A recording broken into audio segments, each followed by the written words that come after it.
김종혁 전 최고위원이랑 김상태 전 대표 등이 지금 의원님의 농성이 진정성이 떨어진다고 계속 비판하고 있는데 어떻게 생각하세요? 제가 아까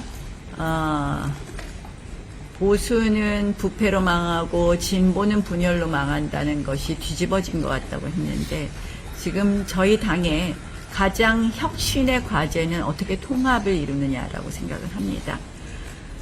이재명의 대통령의 민주당뿐만 아니라 지금 진보 좌파는 범죄자도 대통령으로 만듭니다.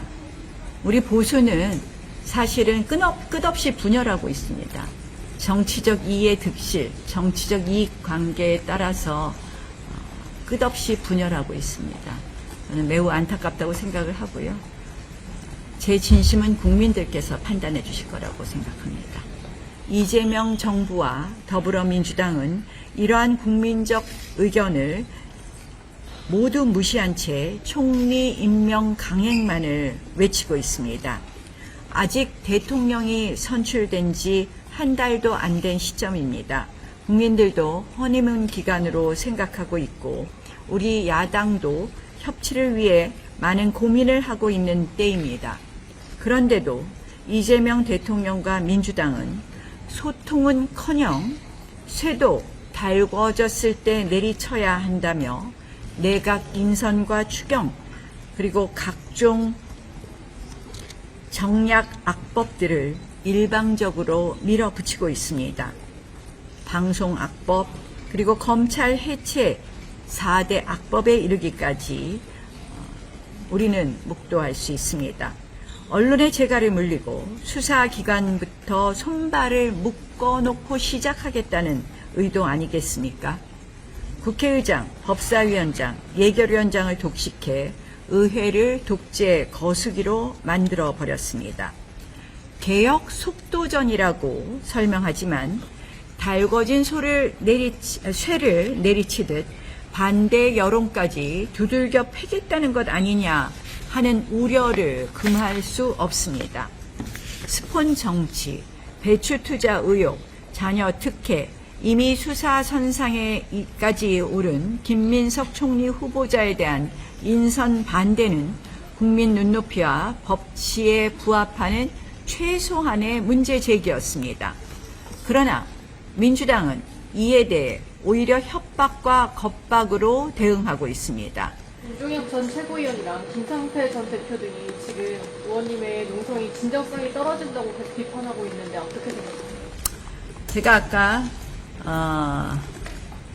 보수는 부패로 망하고 진보는 분열로 망한다는 것이 뒤집어진 것 같다고 했는데, 지금 저희 당의 가장 혁신의 과제는 어떻게 통합을 이루느냐라고 생각을 합니다.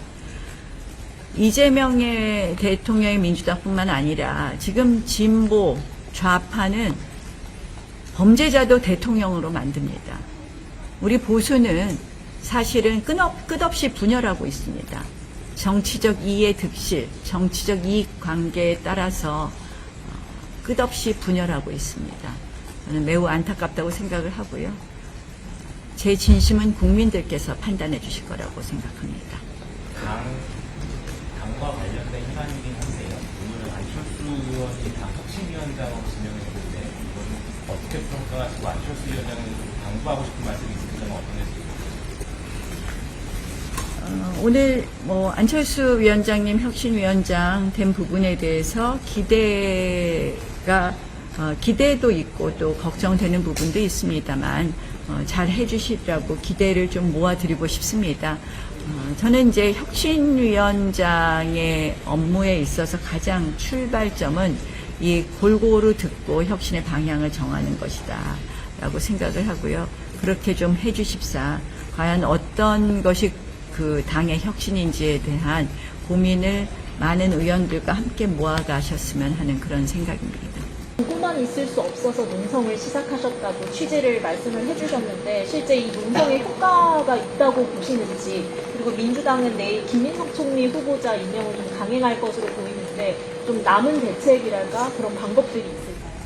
이제 크게 농성에 있어서 하나는 결국 김민석 총리 후보자 임명에 관한 것이고, 하나는 법사위원장 문제. 법사위원장 문제는 두 가지가 있겠죠. 입법 독재의 문제가 있고 이재명 대통령 방탄 독재의 문제가 있습니다. 방탄 독재의 문제는 사법 장악과 이 검찰 장악 문제가 있는데요.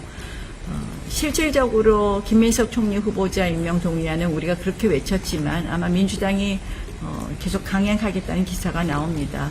매우 안타깝게 생각을 하고요. 그렇다면 결국 이 과정에서 국민들께서 얼마나 이 김민석 총리의 후보자의 문제가 있는지를 알아가시는 과정만으로라도 이번 총리 임명 동의안이 그들의 힘에 의해서 통과되더라도 저는 이 정부에 분명히 이것은 짐이 될 것이다.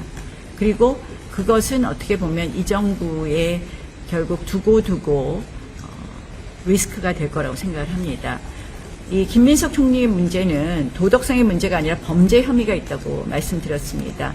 이 부분에 있어서는 결국 그와 관련된 당 차원의 고소 고발이 이어지겠지만 그런 방법으로 일종의 사법적 판단 문제로 또 넘어갈 거라고 생각을 합니다. 법사위원장 문제는 그렇습니다. 이거는 지속적으로 계속 요구할 수밖에 없습니다.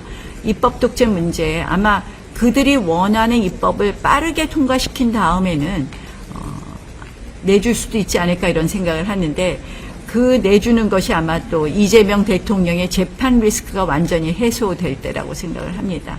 그러나 이 이재명 대통령의 재판 리스크까지 이런 식으로 한마디로 재판을 겁박에 의해서 중지시키고 헌법 취지에 반해서 재판을 겁박에 의해서 중지시키고 또 공소 취소까지 한다면 저는 이것은 국민들께서 가만히 있지 않을 것이다. 그래서 일단은 이 이재명 대통령의 재판 부분에 있어서 법에 의해서 사법 장악하는 부분도 있지만 일단은 사법 장악을 하면서 이들이 이제 한쪽으로는 이 공소 취소에 이를 정도까지의 여러 가지 행위를 할 것 같은데요.